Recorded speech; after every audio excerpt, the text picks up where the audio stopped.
स्वागत है, अभिनंदन है आपके अपने YouTube channel maths with Gaurav sir में। मेरे प्यारे बच्चों, आज हम जो पढ़ने वाले हैं वो एनडीए स्पेशल है और एनडीए स्पेशल में आज हम स्टडी करने वाले हैं कोऑर्डिनेट। आप जानते हैं कोऑर्डिनेट ज्योमेट्री में हमने स्ट्रेट लाइन पिछले वीडियोज़ में बना के देखा है। यदि किसी ने नहीं देखा है तो बिल्कुल आप वापस जाइए, पहले वो देख लीजिए, फिर हम चलते हैं आगे अगले वीडियोज़ में जो कि नाम है सर्कल। आज हम पूरा सर्कल को डिस्कस करेंगे। पहले थ्योरी डिस्कस करेंगे, इसके बाद इसके क्वेश्चन डिस्कस करेंगे। कुछ लोग 2 मिनट का वीडियो देखने के बाद मेरे से कहते हैं सर प्लीज़ क्वेश्चन करा दीजिएगा। बिल्कुल क्वेश्चन तो करा ही जाते हैं, पर पूरा वीडियो देखिए, पहले थ्योरी तो कुछ डिस्कस होने चाहिए ताकि हम क्वेश्चन में वो अप्लाई कर सकें। आराम से देखिए, मस्त होकर के देखिए, कोई परेशानी वाली बात नहीं है। और तरीका बता चुका हूँ मैं पिछले वीडियो में कि कैसे वीडियोज़ को देखें। ठीक है, चलिए स्टार्ट करते हैं कि सर्कल क्या है, सर्कल किस तरह से डिफाइन होता है। देखिए, अभी तक जो भी आपने सर्कल डिस्कस किया, ये क्वेश्चन है, मैं पहले हटा देता हूँ इसको, थोड़ी देर बाद इसको डिस्कस कर लेंगे। पहले हम सर्कल के बारे में पढ़ लेते हैं कि सर्कल को हम लोग किस तरह से पढ़ते हैं। सर्कल को, यदि सर्कल की हम पहली फॉर्म देखें कि सेंट्रल फॉर्म ऑफ सर्कल क्या है, what is central form of circle. सबको पता है सर कि यदि हम सर्कल को डिस्कशन करने जा रहे हैं और सर्कल को हम यदि बना रहे हैं तो सर्कल में बहुत सारी बातें तो बहुत क्लियर हो जाती हैं हमको कि यहाँ पर यदि इसका सेंटर है और ये इसकी रेडियस है और वो इसकी सर्कमफेरेंस है। इतनी बात समझ में आती है। यदि सेंटर को मैंने h, k से रिप्रेजेंट करा हुआ है और रेडियस को r से रिप्रेजेंट करा है तो इसका फॉर्मूला क्या हो जाएगा, what is the equation of the circle. और इस सर्कल का नाम होता है सेंट्रल फॉर्म ऑफ सर्कल। बच्चों बहुत ध्यान से समझिएगा, सेंट्रल फॉर्म ऑफ सर्कल, वृत्त का केंद्रीय रूप, central form of circle important है और बहुत ध्यान से देखना है कि what is central form of circle. और यदि हम इसकी बात कर रहे हैं तो इसका इक्वेशन बनता है x माइनस एच का whole square plus y minus k का होल स्क्वायर और इक्वल टू बेटे r स्क्वायर। तो पहला फॉर्म याद होना चाहिए, x माइनस एच का whole square plus y minus k का whole square equal to r square. उम्मीद करता हूँ आपको बहुत अच्छे से ये बात समझ में आ रही होगी। यदि इसी सेंट्रल फॉर्म में यदि मैंने सेंटर को ओरिजिन कर दिया, यदि मैंने सेंटर को यदि ओरिजिन कर दिया या सेंटर को ओरिजिन पर कर दिया तो ये बात आप समझ सकते हैं कि h 0 हो जाएगा और k भी 0 हो जाएगा।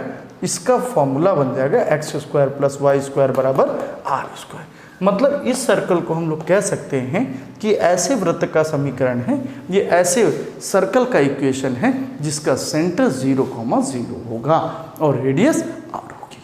आराम से समझ में आ गया, ये इसका सेंट्रल फॉर्म ऑफ सर्कल है। तो पहला हमने 2 फार्मूले पढ़ लिए, पहले 2 फार्मूले हमने ये पढ़े, x माइनस एच का होल स्क्वायर, प्लीज़ वापस इसको समझ लीजिएगा, x माइनस एच का whole square plus y minus k का whole square equal to r square, ये फर्स्ट फॉर्म है। Second form x square plus y square बराबर r स्क्वायर। आराम से समझ में आ गया होगा। एक और चलते हैं इसी में आगे। यदि सर्कल में आपको ये नहीं देता है, आपसे कहता है कि सर मैं आपको जो भी बात करूँगा कि एक जनरल सर्कल यदि हम कोई ले लेते हैं, जैसे कि x square plus y square plus 2gx plus 2fy plus c equal to 0, ये कैसा सर्कल है, इसे बोलते हैं जनरल इक्वेशन ऑफ सर्कल। ये एक जनरल इक्वेशन सर्कल की है और यदि इसकी जनरल इक्वेशन यदि ये है तो इसमें बहुत सारी बातें आपको पूछी जाती हैं कि जनरल इक्वेशन ऑफ सर्कल्स में क्या क्या डिस्कशन में आना है। यदि मैं इसके सेंटर की बात करूँ तो सेंटर क्या होगा, सेंटर जो भी x के कोफिशिएंट्स हैं इनको -2 से डिवाइड करते हैं और ऐसा करने से हमारा जो सेंटर आता है वो -g, -f आता है।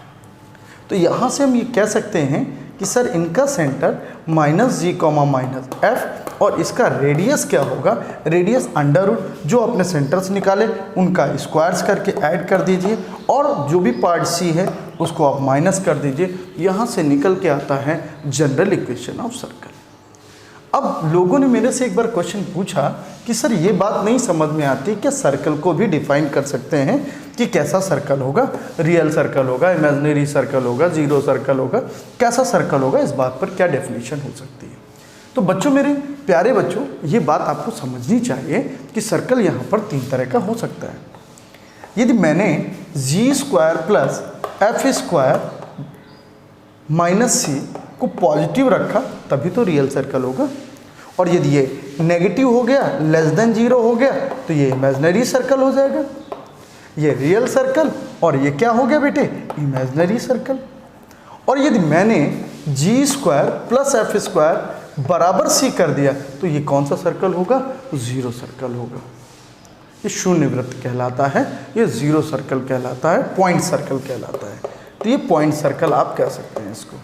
तो ये बातें थोड़ा सा समझ के ध्यान से पढ़नी है कि किस तरह के क्वेश्चंस आते हैं। सर एक और बहुत इंपॉर्टेंट है, तो ये देखिए होता क्या है कि कितना भी आप पढ़ लो, आपको यदि थ्योरी क्लियर हो जाती है, मैं अभी 3 ही 4 बता रहा हूँ क्योंकि बच्चे बोर होने लगते हैं, न्यूमेरिकल की तरफ बढ़ना पड़ता है, तो मैं बढ़ूँगा उसकी तरफ। उससे पहले मैं आपको ये समझा देता हूँ कि यदि कोई लाइन सेंटर से पास कर रही है तो उसको आप डायामीटर बोलते हो, और डायामीटर के एंड पॉइंट्स दे दें। यदि कोई कह दे कि साहब ये x1 y1 है और ये x2 y2 है, तो आप इसका आंसर्स, इसके इक्वेशंस क्या बनाएंगे? तो बच्चों घबराने की बात नहीं है, इसमें आप कह सकते हो कि x minus x1 in one bracket और x minus x2 in another bracket plus y minus y1 in one bracket और y minus y2 in another bracket is equal to 0। मैं उम्मीद करता हूँ कि आपको ये फार्मूला लर्न भी होंगे और रिवाइज मैंने करा दिया होगा। आप उम्मीद से बिल्कुल खरे उतर रहे होंगे, और यदि ये चीज़ें थोड़ा सा भी ध्यान दे करके करते हैं तो आप आराम से क्वेश्चंस कर सकते हैं। इसमें कोई दो राय नहीं है, आप आराम से इन क्वेश्चनों को कर सकते हैं। ठीक है, चलिए पहले क्वेश्चन की तरफ बढ़ते हैं। आप आराम से थ्योरी को समझ लीजिएगा। सेंट्रल फॉर्म ऑफ सर्कल क्या है, what is general equation of circle क्या है, और पूरी बात। यदि हम इतना बात समझ गए तो इसमें क्वेश्चंस बड़े अच्छे अच्छे आते हैं कि यदि कोई सर्कल टच करता है एक्स एक्सिस को, भाई कितने टाइप के सर्कल हो सकते हैं? बहुत सारे डिफरेंट फॉर्म ऑफ सर्कल्स हो सकते हैं। कोई एक्स एक्सिस को टच करेगा, कोई वाई एक्सिस को टच करेगा, कोई बोथ एक्सिस को कट करेगा, किसी का सेंटर एक्स एक्सिस पे लाई करेगा, किसी का सेंटर वाई एक्सिस पे लाई करेगा, किसी का कोई कुछ इंटरसेप्ट करेगा ऑन एक्स एक्सिस, कुछ इंटरसेप्ट करेगा ऑन वाई एक्सिस। इस तरह से lot of things are there in circle. बहुत कुछ है इस वृत्त में और बहुत कुछ क्वेश्चंस पूछे भी जाते हैं।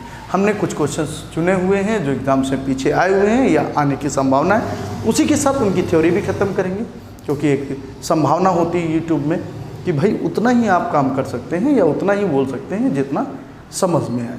ठीक है, तो मैं उम्मीद करता हूँ कि आपको थ्योरी का ये वाला पार्ट समझ में आ गया होगा। यदि हम इस क्वेश्चन की बात करें कि क्या कह रहा है कि circle x square plus y square plus, यदि हम इसकी बात कर रहे हैं कि circle x square plus y square बराबर 6 टचेज वाई एक्सिस। यार एक बात समझने वाली बात है कि यदि ये क्वेश्चन है और क्वेश्चन को समझना है आपको, तो इसमें कुछ बातें आपको समझ लेनी है। पहले आप सर्कल का इक्वेशन क्या डिफाइन कर सकते हैं कि क्या कर रहे हैं देख करके, बिल्कुल डिफाइन कर सकते हैं। सर देखिए, जैसे ही आप x बराबर 0 डालते हैं, x बराबर 0 डालते हैं तो y की कितनी वैल्यू आ गई? 1। यदि y की 1 वैल्यू आ रही है, ये ध्यान से समझना है। यदि y 0 डाला और x का 1 ही वैल्यू आ रहा है तो x एक्सिस को टच करेगा। यदि y 0 डाला, x का 1 वैल्यू आया तो x एक्सिस को टच करेगा, और यदि मैंने x 0 डाला और y की 1 वैल्यू आ रही है तो फिर वो y एक्सिस को टच करेगा। क्लियर सी बात है। यदि मैंने यहाँ पर y 0 डाला तो x की 1 ही वैल्यू आएगी, इसका मतलब है वो कभी y एक्सिस को टच नहीं करने वाली है। दूसरी चीज़, x और y में ही इक्वेशंस है, तो पक्का कहाँ को ये किससे पास हो गई? ओरिजिन से। करेक्ट है। वैसे भी जनरली यदि हम इसको देखें तो ये ओरिजिन से तो पास हो ही रही है। इसका सेंटर कहाँ लाई कर रहा है? इसका सेंटर होगा 0,-3। तो सेंटर कुछ ऐसा होगा यहाँ पर 0,-3। पहली बात तो ये सेंटर हो गया इसका 0,-3। दूसरी चीज़, ये y एक्सिस को कहाँ पर कट करेगी? एक तो 0 पर कट करेगी, और दूसरा जब y एक्सिस को 0 पर कट करेगी यहाँ पर, और दूसरा जैसे ही डालते हैं तो y बराबर -6, मतलब यहाँ पर भी वो कट करेगी। तो कुछ इस तरह से कट कर रही है।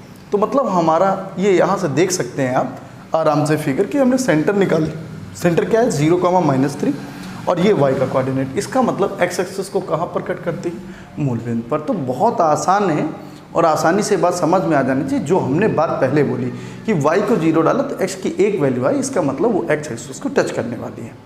क्लियर हो गई बात? इसमें कोई डाउट तो होगा नहीं। ये बात ध्यान रखनी है, कई बार पूछा जाता है क्वेश्चन। जैसे क्वेश्चन ये है कि ये सर्कल क्या वृत्त, बिंदु वृत्त होगा, पॉइंट सर्कल होगा? अभी अभी थ्योरी में हमने डिस्कस किया था कि what is point circle, point circle क्या होता है, बहुत आराम से हमने ये बात बोली थी कि पॉइंट सर्कल आप किसको बोलेंगे, यदि उसका रेडियस 0 हो जाता है। क्या हो जाता है, यदि रेडियस किसी का 0 हो जाता है तो हम उसको बोलते हैं पॉइंट सर्कल। और पॉइंट सर्कल का मतलब होगा √g² + f² - c बराबर 0। यदि √g² + f² - c बराबर 0 यदि हमारा ये 0 के बराबर हो जाता है तो यहाँ से हम कह सकते हैं कि g² + f² बराबर c। इस तरह से हमारा ये g² + f² बराबर c ये हमारा पॉइंट सर्कल होगा। बहुत आराम से, मुझे उम्मीद है कि आप समझ पा रहे होंगे अच्छे से। अगला क्वेश्चन देखते हैं। वृत्त जिसका केंद्र क्या दिया हुआ है 1, -2, जो रेखाएं इसके कटान बिंदु से होकर जाता है का समीकरण। आपको कुछ नहीं करना है, आपको सेंटर पता है, इनके कटान बिंदु निकाल लीजिए। r निकल आएगा, सेंटर पता है, r पता है, x - h का whole square plus y - k का होल स्क्वायर बराबर r² निकालेंगे और आंसर आ जाएगा आपका d पार्ट। आप इसको चेक कर लीजिएगा, a पार्ट आंसर आएगा, d नहीं आएगा। चेक करके उसको देख लीजिएगा कि आंसर इज ए पार्ट। ठीक है, बिल्कुल स्क्रीनशॉट ले लीजिए, कोई दिक्कत नहीं है, आप आराम से समझिए। कह रहा है निम्न में से कौन सा कथन सत्य है। सर ये x एक्सिस को स्पर्श कर सकता है, y एक्सिस को स्पर्श कर सकता है, कि इनमें से किसको स्पर्श करता है। बड़ा ही इंपॉर्टेंट क्वेश्चन हो जाता है। हमने आपको पहले भी बताया था कि मैं x एक्सिस को स्पर्श करता कब बोलूँगा, जब मैं इस पर y को 0 रख दूँ। y को मैंने 0 रखा तो ये 0, x² + 6x + 9 देख लीजिएगा सर, बहुत आराम से देखें। यदि मैंने इसको रखा 0 तो क्या बनेगा, x² + 6x + 9 बराबर क्या बेटे 0। ये x + 3 का क्या बन गया होल स्क्वायर। इसका मतलब x की वैल्यू हमेशा ही एक वैल्यू आई, वो भी क्या -3। इसका मतलब ये किसको टच करता है, ये किसको टच करता है, ये x एक्सिस को टच करता है। x एक्सिस को टच करेगा, y 0 डालेंगे और x की एक वैल्यू आएगी। ये बात ध्यान रखिए, y एक्सिस को टच नहीं कर सकता। क्लियर है, क्योंकि जैसे ही हमने x बराबर 0 डाला, ये सर पॉइंट आ जाते हैं। x बराबर जैसे ही हमने 0 डाला तो y² -8y + 9 हो जाएगा। आप इसको सॉल्व करेंगे तो इसमें पक्के तौर पर 2 वैल्यूज़ आ जाएंगे और 2 वैल्यू का मतलब है कट कर रहा होगा। तो ये बात ध्यान रखना है कि कोई सर्कल x अक्ष को स्पर्श कब करता है, x अक्ष को या x एक्सिस को टच तब करता है जब मैं उस पर y की वैल्यू को 0 रखता हूँ और x की 1 की वैल्यू आती है। मैं उम्मीद करता हूँ आपको ये बात समझ में आ गई होगी। चलिए अगला देखते हैं। अगला है x = 0, y = 0, 3x + 4y = 4 को स्पर्श करने वाले वृत्त का समीकरण क्या है। अब यहाँ से ये बात तो समझ में आ ही रही है कि सर चाहे y0 रखो चाहे x0 रखो तो सब लगभग सभी परफेक्ट स्क्वायर ही हैं। 3x + 4y = 4 को स्पर्श करने वाले वृत्त का समीकरण। तो इसमें कुछ ऐसी बड़ी बात नहीं है कि आप इसको नहीं कर सकते, आप आराम से कर सकते हो। ये एक्सेस को ये है और ये x एक्सिस, ये y एक्सिस और ये दोनों एक्सिस को टच करते हुए इस लाइन के साथ आपका बना रहा है। जब आप ये देखते हो तो आप ये पाते हो कि सर कुछ तो समझ में आना चाहिए। x = 0, y = 0 और यहाँ पर कहीं पर इस लाइन को टच करेगा, तो आप आराम से इसको कर सकते, कोई दिक्कत वाली बात नहीं है। चलिए अगला देखिए, 3x + 2y = 12 तथा वृत्त के निम्न में से कौन सा कथन सत्य है। इसका सेंटर क्या है सर, सेंटर देख के निकालना आना चाहिए। सेंटर होगा इसका 2,3। सेंटर क्या होगा इसका 2,3। सेंटर से यदि मैंने दी गई लाइन में परपेंडिकुलर ड्रॉ करा और वो परपेंडिकुलर r के बराबर हो जाएगा तो वो क्या होगी, उसकी टेंजेंट होगी। यदि r से छोटा हो गया डाला गया लंब, इसका मतलब वो उसकी कॉर्ड हो जाएगी। यदि डाला गया परपेंडिकुलर 0 हो गया तो वो लाइन क्या हो जाएगी, डायामीटर। कॉमन सेंस की बात समझते हैं। कोई सर्कल है, कोई लाइन, इसका मतलब होता है कि परपेंडिकुलर जो डाला जाएगा वो r के बराबर होगा। इसका मतलब होता है कि जो परपेंडिकुलर डाला गया वो r से छोटा होगा और जो परपेंडिकुलर डाला गया वो 0 होगा, क्योंकि सेंटर से ही पास कर रहा होगा और वो लाइन डायामीटर हो जाएगी। हमने कुछ नहीं किया, इसे क्या निकाला बेटे, सेंटर निकाला, उठाकर इस लाइन में पुट करेंगे और जैसे ही पुट करा तो हम ये पाते हैं कि 3 × 2 + 2 × 3 -12/√। ये सर परपेंडिकुलर निकालने का तरीका है। 3² + 2²। जिसने भी वीडियो परपेंडिकुलर लाइंस का नहीं देखा है जाकर देखिए, तभी आप परपेंडिकुलर डालना सीखेंगे किसी पॉइंट से किसी लाइन पर। बहुत आसानी से 2 रख देंगे, 3 × 2 = 6, यहाँ पे 3 रख देंगे, 3 2 जा 6, 6 6 12, 12 माइनस 12 0, पी की वैल्यू आ गई सर 0, और पी की वैल्यू यदि 0 है तो सर क्या होगा, डायमीटर। ये बात आप समझ लीजिए, पी की वैल्यू यदि डी 0 होती है, डायमीटर, यदि पी की वैल्यू आर के बराबर होती है तो लाइन टेंजेंट बन जाती है, और यदि पी की वैल्यू आर से छोटी होती है तो वो कॉर्ड बन जाती है। इतनी सी बात यदि आपको समझ में आ गई है तो हमें लगता है आपको ये प्रश्न भी समझ में आ गया होगा। उम्मीद है अच्छे से आ रही होगी बात। कोई लाइन किसी सर्कल के साथ कब टेंजेंट होगी, कब डायामीटर होगी और कब कॉर्ड होगी, ये दोनों बातें समझ में आ गई। यहाँ पर पी की वैल्यू क्या हो रही है, 0 हो रही है, इसलिए ये इस वृत्त का क्या है, व्यास है। Line is the diameter of the circle. पूरी उम्मीद है आपको समझ में आ रहा होगा। अगला क्वेश्चन बहुत ही आसान है और इसको आप आराम से कर सकते हो।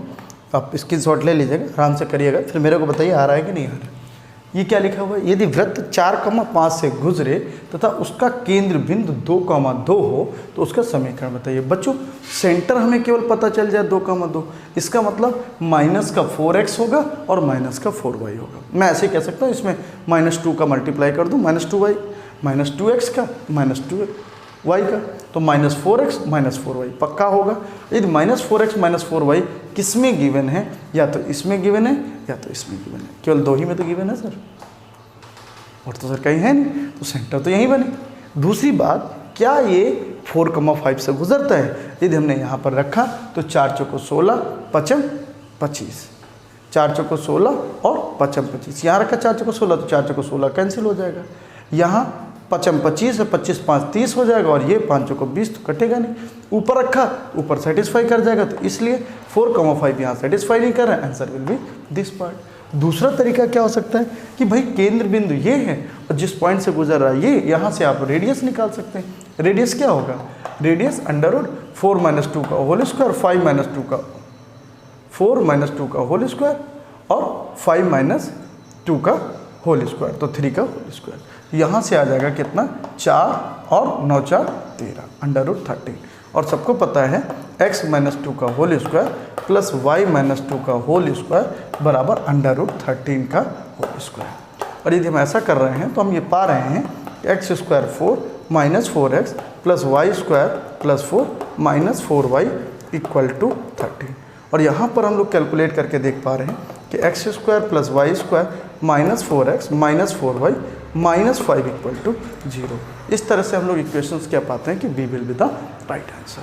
जब तक आप क्वेश्चंस की था को नहीं समझेंगे, क्वेश्चन क्या कहना चाहता है आप रटेंगे, तो तक कंपटीशन तो क्वालिफाई नहीं होने वाला है। कंपटीशन क्वालिफाई करने के लिए उसकी नब्ज पकड़नी ज़रूरी है कि क्वेश्चन की थीम क्या है और क्वेश्चन क्या पूछने वाला है। देखिए वीडियो बहुत लंबा नहीं होना चाहिए, तो लोगों को अच्छा लगता है, ये भी एक बुरी बात है। वीडियो जितना ही लंबा हो उतना देखना चाहिए, पर बच्चे नहीं देखते हैं, ये बड़ी विचित्र बात है। यदि इस क्वेश्चन की बात करें कि व्हाट इज़ द रेडियस, क्या लगता है ये x - x1, x - x2, y - y1 और y - y2 नहीं है। और यदि x1 y1 की हम बात करें तो x1 y1 क्या होगा, 5,7 इज़ द x1 y1 और 1,4 इज़ द x2 y2। यदि हम ये देख पा रहे हैं, और यही तो एंड पॉइंट ऑफ डायमीटर थे, और यदि एंड पॉइंट ऑफ डायमीटर, तो हम यहाँ से इसके डिस्टेंस डायमीटर ही निकलेगी, 5 - 1 का होल स्क्वायर, 2 पॉइंट के बीच का डिस्टेंस, प्लस 7 - 4 का होल स्क्वायर। आपको भी पता है इससे आ जाएगा डायमीटर 5, और डायमीटर यदि 5 है तो r बराबर कितना आ जाएगा, 5/2। ऐसा क्यों, क्योंकि ये एंड पॉइंट ऑफ डायमीटर थे, ये एंड्स पॉइंट ऑफ डायमीटर थे, मतलब व्यास के एंड्स पॉइंट ऑफ डायमीटर थे, व्यास के अंत छोर, और इसीलिए इसका आंसर आता है सी पार्ट। पूरी उम्मीद है कि आपको बेहतर तरह से समझ में आ रहा होगा। एंड पॉइंट ऑफ डायमीटर था और कैसे निकल के आया सबको समझ में भी आ रहा होगा, कोई डाउट नहीं है। एंड्स पॉइंट ऑफ डायमीटर कैसे पता चले, x - x1, x - x2, y - y1, y - y2 से आप आराम से देख पा रहे होंगे, समझ पा रहे होंगे। चलिए सर अगला देखते हैं। अगला क्वेश्चन बहुत ही आसान है, कह रहा है एक वृत्त का समीकरण जिसका केंद्र 1, -2 होगा और जो इसके केंद्र से होकर गुजरता होगा। सर अभी भी कहानी का मैंने सारांश बताया था कि जब ऐसा कभी होया करे तो ये पक्का है कि x² + y² - 2x minus minus 2 करोगे तो प्लस का 4y plus C equal to 0 इस सर्कल का इक्वेशन होगा जिसकी डिमांड कर रहा है। सर लिखना आ गया, इस पे -2x का, इस पे -2y का इंटू कराएंगे तो ये वाले टर्म्स बन जाते हैं और प्लस सी इक्वल टू 0। यदि इस केंद्र से होकर गुजरते हैं तो इसके केंद्र क्या होंगे, इसका केंद्र होगा 0, -1। सर इसका केंद्र कैसे निकलता है सबको पता है, -2 से डिवाइड करेंगे तो 0 है नहीं, x है नहीं, y पर डिवाइड करेंगे तो -1, तो 0, -1। तो हम ये देख पा रहे हैं कि ये जो है ये 0, -1 से सेटिस्फाई करेगी, तो x पे तो 0 हो जाएगा, y पे -1 का स्क्वायर 1, 4 -4 हो जाएगा, प्लस सी इक्वल टू 0। तो यहाँ से c की वैल्यू आ जाएगी 3, और जैसे c की वैल्यू यहाँ पर 3 आती है हम रख देते हैं और आंसर हमारा हो जाता है -2x + 4y + 3 equal to 0। Answer आएगा ये पार्ट। तो हम देख पा रहे हैं कि बहुत ज़्यादा सरल क्वेश्चंस आते हैं एग्जाम में, और जब आते हैं तो उम्मीदता बच्चे भी अच्छा करते हैं। ठीक है, और बताया जाए आगे और कर दिया जाए। देखिए और एक वीडियो देखिए, कह रहा सर इसके सकेंद्री और इसके केंद्र से होकर जाने वाला। सर बिल्कुल सेम क्वेश्चन है, वापस वैसा ही क्वेश्चन है, थोड़ा सा मैं बड़ा कर दूं, हो सकता है आपको ना दिख रहा हो, तो मैं थोड़ा सा इसको बड़ा कर देता हूं, और जैसे ही बड़ा करता हूं तो आप देख पा रहे होंगे कि ये बहुत ही अच्छा क्वेश्चन हो जाता है। आपसे मैंने क्या बोला कि सर संकेंद्री होने का मतलब क्या होता है कि सेंटर रिमेन्स सेम, दोनों के केंद्र समान होंगे। इसका केंद्र समझ में आता है सर, इसका केंद्र क्या होगा -4 और -5। सर बहुत अच्छे से समझ में आ रहा होगा। यदि सकेंद्री है तो सेंटर सेम होगा, और यदि सेंटर सेम होगा तो हम ये कह सकते हैं केवल सी बदलता है। क्या बदलता है? केवल सी। मैं यहीं से इसको बोल सकता हूँ कि सर इसका इक्वेशन तो सर कुछ नहीं होने वाला, इसका इक्वेशन तो सर यही होगा, और बस इसमें साथ में क्या जुड़ जाएगा, कॉन्सेंट्रिक होने का मतलब है केवल कांस्टेंट में डिफरेंस होता है और कहीं पर भी कोई डिफरेंस नहीं होता है। यदि हम इतना समझ पा रहे हैं तो हम ये भी समझ पा रहे हैं कि ये जो है ये कहाँ से पास करती है, इसके केंद्र से, और इसका केंद्र क्या होगा, -2 से यदि डिवाइड करेंगे तो इसका केंद्र होगा 2, 3। देखिए ना, -2 से डिवाइड किया, माइनस कैंसिल, 2 2 4, माइनस कैंसिल, 2 3 6। तो यहाँ से देख पा रहे हैं कि 2 और 3, और यदि ये 2, 3 से होकर पास हो रहे हैं तो हम यहाँ से कह सकते हैं कि 2 का स्क्वायर 4, y 3 का स्क्वायर 9, 8 2 16, 10 3 30 प्लस c बराबर 0। यहाँ से हम देखें तो 9 4 13 16 29 और 59 हो जाएगा, c बराबर माइनस का 59 आ जाएगा, और यदि c बराबर -59 आ जाएगा तो आंसर विल बी। बहुत आराम से देख पा रहे हैं आपने। डिफरेंट फॉर्म ऑफ सर्कल्स हम लोग अगले वीडियो में पढ़ेंगे। आज हम लोगों ने पढ़ा form of circle and concentric and other concepts, कोई लाइन के साथ कैसे सर्कल करती है, और form of circle. Different form of circles हम लोग नेक्स्ट वीडियो में डिस्कस करेंगे। इसमें लगभग मैंने 10 क्वेश्चन डिस्कस करे हैं। आराम से देखिएगा मस्त होकर के। कोई भी प्रॉब्लम हो पूरा वीडियो देखिए, अच्छे से बताइए, कोई भी प्रॉब्लम हो ज़रूर हमें बताएं। Thank you so much.